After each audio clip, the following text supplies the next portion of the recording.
This is Moments with Foo with James Foo Torres, better known as Foo, the show that takes you around the world to share interviews with some of the most successful and relevant people on the planet, hear their stories, and get the most important business lessons they have learned on their road to success, and get exclusive advice on how to implement their success into your life and business. Moments with Foo is brought to you by the Strategic Advisor Board and your host, Foo.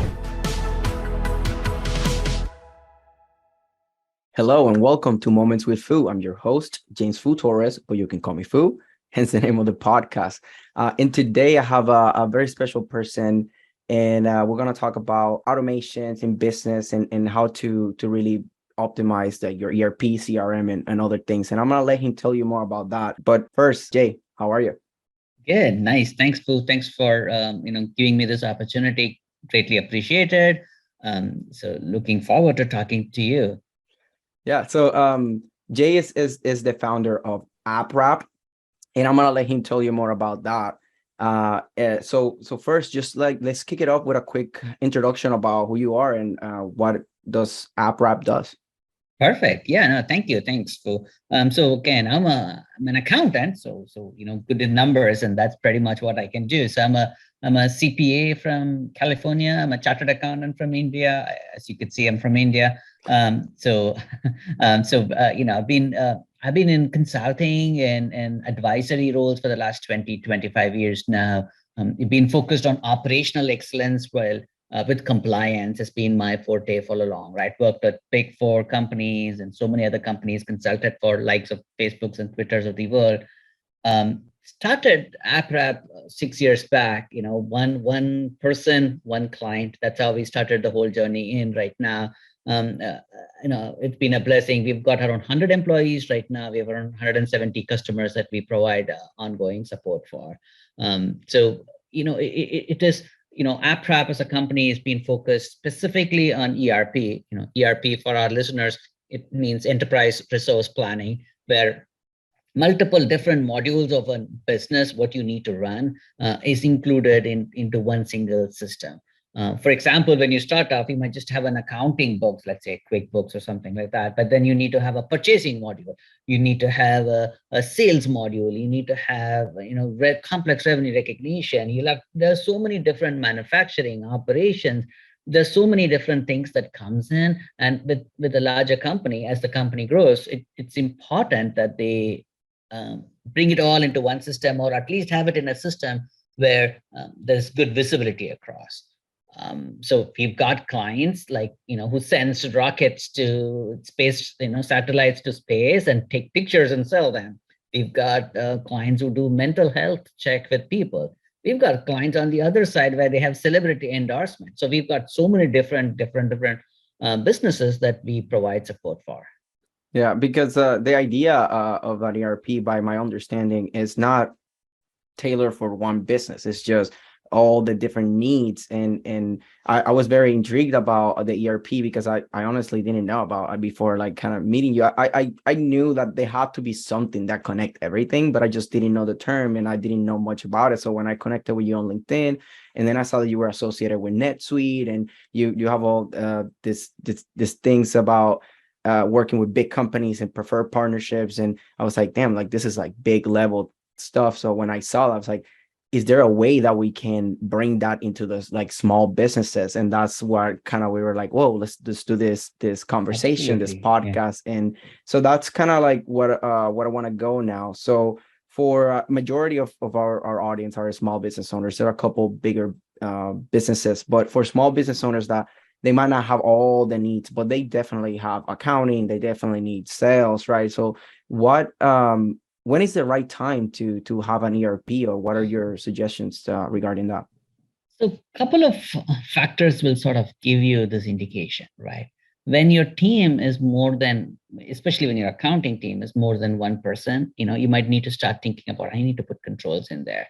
Or when you start having you figured out the sense of your business, what your business is going to be, right? And you're now seeing more than one person running the business, right? Say there is somebody who's taking care of the marketing. There's another person who's taking care of the sales, right? that's the time you should be starting looking at your, like an ERP system. Is this the right time or not, right? Like nowadays with the cloud systems, the cost of ERP, those days in the 80s and 90s, an ERP system is not going to be anywhere less than a $500,000 investment, right? But now with so many different cloud systems and pay as you need model, it's come down significantly lower, right? Like with like a $10,000, I'm just throwing a number there, would be a good enough to get into it, right? So and the key about getting into an ERP system is that you grow along with it. You're not stagnated, and you're like, you're not looking at it 5 years down the lane when you're in a hyper growth model and you're like, oh wait, we have to slow down this business because now we have to move to another system. Nope, you've already done that initial investment. So now when you're growing, you got a system that can grow with you. And believe it or not, Foo, like these days when venture capitalists look out, especially for Series B, I don't see that with Series A, but Series B, Series C, they look back and say, what systems do you use? And it's sort of a sense of maturity that you've got an ERP, figure that out, it's all working well. It sort of sends a right vibe to the industry too. Nice. It's cool. What I like the indicators of when you start getting more than one person in accounting, when you start getting multiple directors, right? Like you are the director of marketing, director of sales. Like when you start getting all different directors, that then they're gonna be hiring other people, and it could be outside or inside. And for that, when that comes into the mix, there's so many things. Then that is a good time. And then I like the reference too. It's like, look, it's gonna be a 5-figure investment, right? Like it's not like it's gonna be just something cheap. Obviously, it's not. But if you have a scalable company, it's a no-brainer. It's just a matter of when. And I love how you gave us those indicators. I think they were pretty good. Awesome, good. So another question about the ERP. So for you, we were discussing about the fact that there are so many different things, right? QuickBooks, Go High Level, and like Salesforce, like this different things. So is there an ERP or are ERPs in general used to like work with all these different things into a centralized location or not? So it's a beautiful question that you're asking. Like when the ERPs became commonly used words, this is like 80s and 90s when Oracle and SAP were ruling the roost in the world, right? Those were the days where the concept was, let's ignore all other systems, and as a company we use only the ERP. Every single function will work within the ERP, right? But with the burst of cloud in the marketplace, now what happened was pointed solutions started coming up. Like these guys do one thing and they do that really well, right? And I met with recently a company where they met with 200 of these users of that particular function before they started a company. I'm like, how thoughtful they have to have met with the users, understood what they need before they even start the company, right? So there are products like that gets created just for a specific requirement, right? And they do it exceptionally well, right? An ERP would be a mediocre system in that case, basically, right? Like let's say sales, right? And you would want to use Salesforce, right? And it's of course there's other CRMs that's catching up right now. But Salesforce, has been a predominant leader, right? So the thing is, do you want your business functions to compromise their efficiency to be part of this ERP? That's the question that you need to answer, right? Where do you want to draw a line? Hey, I'm okay with you losing a little bit of efficiency, but I like you being the single centralized model. Versus, no, I'll give you the free rein. You do what you think best. I will figure out a way to bring that data into the ERP system, basically. It's like a hub and spokes model, right? So with the ERP being in the center, what is important is how good the ERP is to natively connect with multiple applications, right? Do you need to go and build your own connections, or does the system automatically have native connections to these systems? So it's just a plug and play, and seamlessly the data is getting transferred between these two systems, right?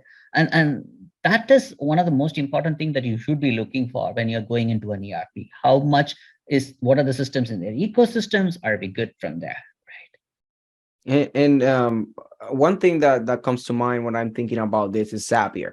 right? Because Zapier is, commonly used by everybody to connect different things together by triggers. Is that something that it can integrate into it, or is there different ways to do it? What's the most efficient? Right. These days, all systems have open APIs. APIs are like, hooks that you can actually create data and take data from the system, basically, right? So there's so many different technology, and you and me are not technologists, so let's not get into it. But but there's so many different technology, and everybody, when they build a cloud system, they keep that interconnectability as the key thing, right? Having said that, if you're working with a well-known ERP ecosystem, let's say you're a NetSuite, for example, right? Like a lot of these peripheral systems, all these ancillary systems that you're looking for, they know most of their customers are in NetSuite.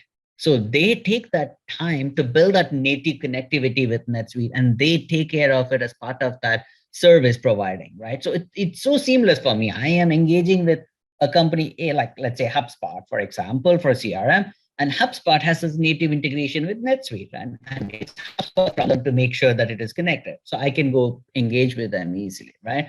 So what happens with these type of companies, there are so many different models for integration. One is native integration, which trumps everything else, right? The next one is a middleware-based integration, like your Zapiers and the Celigos of the world, right? Boomi. There's so many other players in that space, like like at least some 10, 15 middleware providers there that provide great services there. And then the third option is, you could have a bot, like an RPA bot that can run and pick it up and do that.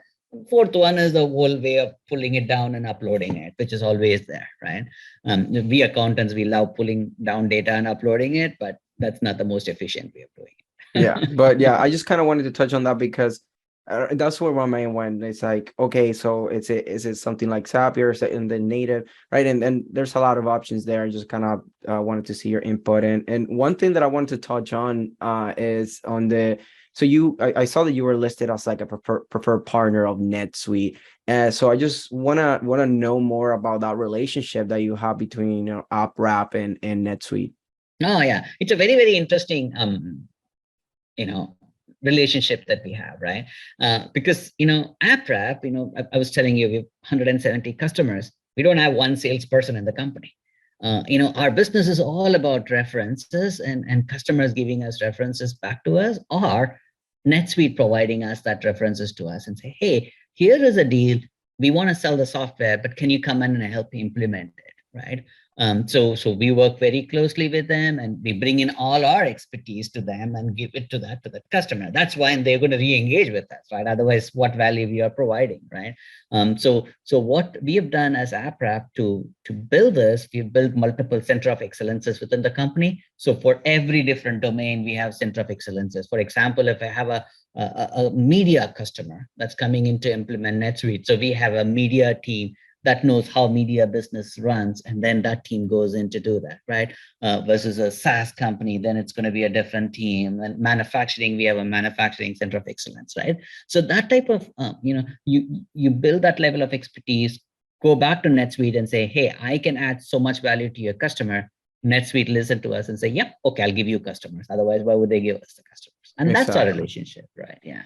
That's pretty cool. So you would, with one big thing that it seems like that you do with AppWrap is that you manage to do like, look, this is special. They're specialized on this, and they're specialized in media and SaaS, and then it's not like, oh yeah, we can serve anybody, right? Like, no, it's more like, yes, we can serve multiple people, but because we have experts on these different areas. And I have a question about that. So how do you accomplish that? Like, is it doing partnerships too, or is it all in-house, or is that a combination? How do you do that? Yeah, it's been a very interesting growth from our company perspective, but we've been organically growing. We've not had a relatively heavy third-party partnership. We've been internally growing because remember, our business is very, very sensitive. We are working on a production system, right? Like when you go back and change something in the production system, it's like changing the car's engine when you're running a car, right? So literally that's what we're doing at this point in time. It's a very, very sensitive function that we are doing. So we take time to hire an employee. We train them for 2-3 months. And culture is so important, how they keep it together and how we sensitive to the customer's requirement and things like that. So it's been an organic growth. We do have partnership with other companies, but it's mostly software providers. But from a services perspective, we love to keep it, within the team and have, we have a quality team that monitors it. It's a challenging area to be in, right? Because to me, the only thing we have at this point in time is the quality of our service, because everything else comes on its own, right? So I just need to focus only on that. So Yeah, that's interesting because I mean, it's me. I'm growing my team, right? So that's why I always have the kind of questions, because it's tough. Like first, I was just working with people that were not inside of my company, and then that was just not very good. They didn't care about my clients as much as we care, and I started moving away from that. And now I'm just hiring. It's like, hey, let's just slow grind and build something that everybody's behind the mission, the vision, the culture is there, so that way the results are way better. And that's why I was asking about that question. I'm not that old to get retired tomorrow that I need all the money. I'll take my time to earn the money. So it's okay. Yeah, exactly. I mean, at times, especially in the beginning and like some like rough times, I even pay my team. It's like, hey, I don't want to lose you. Like, even if I have to take a cut and not pay myself as much, because I want to keep them. They're great top talent. So I don't, and then, things get better. We're winning, right? Like, so I completely understand with that. I'm not greedy. I'm not trying to get rich quick. Like I'm trying to build something special. The money just comes just by doing good service. And to me, if I may add, when I started the company, I was a consultant before. So when I started the company, I started with a very single objective. I need to give the maximum satisfaction to my employee when he joins the company. That was the single line objective I had. I forgot about my client. I forgot about money, everything else. Like the one single line I started off with, the maximum satisfaction I can give to my employee, I want to give at this point in time, right? And that then resulted in the rest of it working out well. That's awesome. That's awesome. So, we've talked about a lot of different things and very important things for business owners, especially scaling businesses, because that's when you're like, okay, is my CRM enough? Do I need an ERP? Also, like touching up on different things of what does that entails, right? Like what does it entails an ERP, and getting a little bit of that inside scoop. And I think that was pretty good for giving us perspective as business owners, me and the audience. And what will be your biggest takeaway based on this conversation, or maybe something that you haven't said that you want to leave the audience with? The most important thing is stay nimble, be ready for the change, right? The change is the most inevitable thing. And then as you are growing in the organization, the loudest person should not monopolize the conversation. And that really happens in the organizations. You'll have 2-3 directors and sales directors, the most charisma, they will actually move the business into a different way than you would really wanted it to be, right? So giving that place for everybody to have a seat in the table is very, very important. And then the last thing I would say is know when to not throw any more good money behind bad money, right? Like, just know when to stop the bleeding and just move on in your life, right? I think those are the 3 things I would say the most important takeaway from my side. Yeah, I really like that last one, because it's like, look, if sometimes it's just why trying to keep to running something, either if it's a relationship or a project, an employee or whatever the case may be, that you're bleeding money and it's not great. Just cut it out. Yeah, it's sunk cost and move on, right? Yeah, right. So yeah, I think that was a great advice. And now I just want to, I know there's gonna have to be some people. It's like, look, I've been thinking if I need an ERP or not, or maybe I didn't even know what ERP was, but now that he said it, I was like, maybe I do need it. So for those interested, how can people find you? Absolutely. They can reach me on appwrap.tech or on LinkedIn or contact@appwrap.tech. That should be fine. And, it doesn't have to be a commercial conversation. It could be like how you said, I could be a sounding board, talking through with them and say, are they even ready for this? Or should we wait a few more months, right? And that could be a conversation around that too. Perfect. Yeah, that's exactly the same thing that I tell people about me. Like, look, talking to me doesn't necessarily mean there has to be a sales call. Obviously, be respectful of our time. As leaders of companies, we do, have to be very careful with our time. But reach out, and if it's not talking to us, we can direct you to a video or something that we already know. So like, we're always gonna add value. It's just be respectful for our time. That's why I asked you to come here to this podcast. I was like, look, I want to talk to you, but let's share this conversation with the world, so that way it's not just just me trying to take their time. That's all. Yeah, and I think after some time, money goes away, right? It's the passion that stays back, and you're doing this for passion. And yeah, you would love to have this conversation 24 hours without any money because you love it, right? So yeah. Yeah, and that's a big takeaway that I try to give everybody in almost every podcast or every conversation that I have, is just, that's why it's so important to follow something that there's unlimited ways to make money. Just pick something that you are willing to really commit in, and not like, even when it gets tough, like, because you're passionate about it, because you really like it, you're gonna be willing to stick through the rough patches, right? And that, but so that way you can feel like, oh, I can do this, and talk about it all day. If the money's just something to survive, right? It's not like the end goal. Right. Awesome. Now this has been a great conversation with you, Phil. Looking forward. Thanks for taking the time. I appreciate you taking the time. I think it was pretty good. We were talking, back and forth. It was a good and pleasant conversation. So I hope that at least one person can find value on this, and hopefully contact you and make better their business because of it. So thanks Jay for taking the time. And this was Jay and Foo, and this is Jay and Foo signing off. Thank you. Thanks for listening to Moments with Foo with your host, Foo. Please leave your feedback and visit strategicadvisorboard.com to get the latest and greatest business advisement on the planet. Follow us on social media for updates, and we will see you on the next episode.